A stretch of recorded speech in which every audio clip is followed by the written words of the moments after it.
Up section 2 under the solutions problems. These are precipitation reactions. In question number 1, we're asked to characterize each compound as soluble or insoluble in water. Calcium phosphate contains phosphate ions. Most compounds with phosphate are insoluble, including this one. Letter B, manganese 2 hydroxide. Hydroxides or bases are only soluble with group 1 metals or barium, so this one is insoluble. Letter C, silver chlorate. Chlorates and perchlorates are always soluble. Letter D, potassium sulfide. Although most sulfides are insoluble, this contains potassium, a group 1 metal, and is therefore soluble. Letter E, calcium carbonate. Most carbonates, including this one, are insoluble. Letter F, zinc sulfate. And again, sulfates are insoluble, including this one. Letter G, mercury 2 nitrate. While many mercury 2 compounds are insoluble, this one contains nitrate, and all nitrates are soluble. Letter H, mercury 2 sulfate is insoluble. And I, ammonium perchlorate. Perchlorates and ammonium compounds are both soluble. Question 2, we're asked to identify the molecular equation for the following displacement reactions and then write ionic and net ionic equations. Letter A, sodium sulfate reacts with zinc chloride. Both of these are soluble in water, and in a double displacement reaction, they create zinc sulfide precipitate that does not dissolve in water, and sodium chloride, which is aqueous, dissolves in water. When writing this equation, make sure you pay attention to the charges of each ion and look to see that the equation is balanced in the end. For the ionic equation, we show each species as it exists in solution.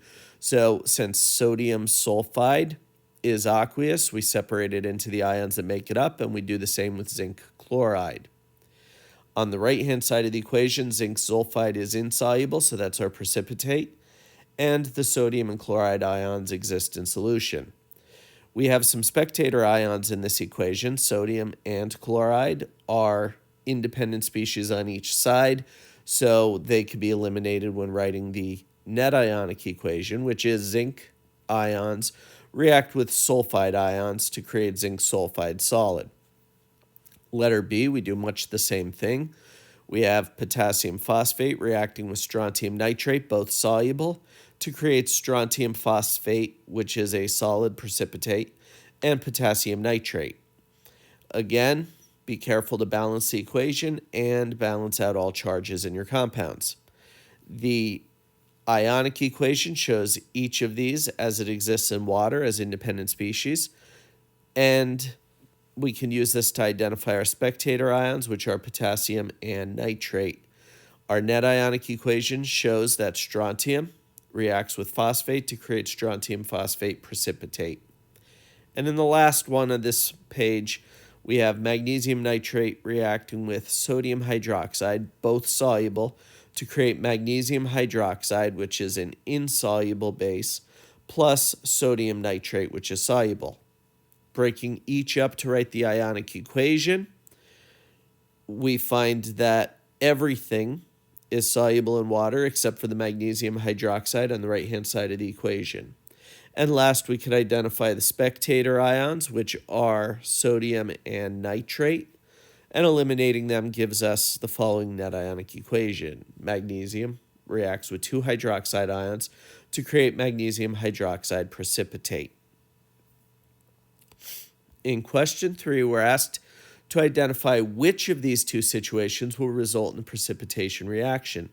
Letter A, when we mix sodium nitrate, which is soluble, and copper sulfate, which is also soluble, we get copper nitrate and sodium sulfate. Now, this is based on theoretically what would occur in a double displacement reaction. The problem is copper nitrate is soluble in water, and so is sodium sulfate. That means that we don't actually have any product formed. We have 4 ions floating around in water on the left side, 4 ions floating around in water on the right-hand side, and no actual reaction. Letter B, we have barium chloride, which dissolves in water, and we have sodium sulfate, which dissolves in water. That is potassium sulfate, which dissolves in water. In a double displacement reaction, this would give us barium sulfate and potassium chloride. Barium sulfate does not dissolve in water, so that's our precipitate.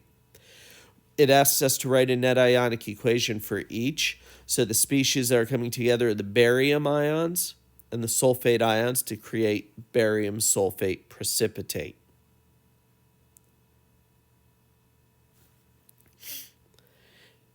In the next problem, we're asked to use the concept of solubility and suggest a method by which you might separate these ions. For each of these, our strategy is to figure out what negative ion creates an insoluble product with one of the cations but not the other. In letter A, we're looking at potassium and silver. The negative ion that comes to mind is chloride. Potassium chloride dissolves in water. Silver chloride is a solid, insoluble. That's a precipitate, and that could be filtered out. So that's an easy method for separating potassium ions from silver ions. In letter B, we have barium and lead. Barium hydroxide is soluble. Lead hydroxide is insoluble. So we would have barium hydroxide, a soluble product, and lead hydroxide would be our precipitate if we add hydroxide ions. In letter C, we have ammonium and calcium. Carbonate is a negative ion that forms a soluble compound with ammonium, but an insoluble compound with calcium, allowing us to create calcium carbonate, which could be separated from the solution. And the last one, barium and copper 2+. We could add sulfate to this. Barium sulfate is an insoluble product, but copper sulfate is soluble.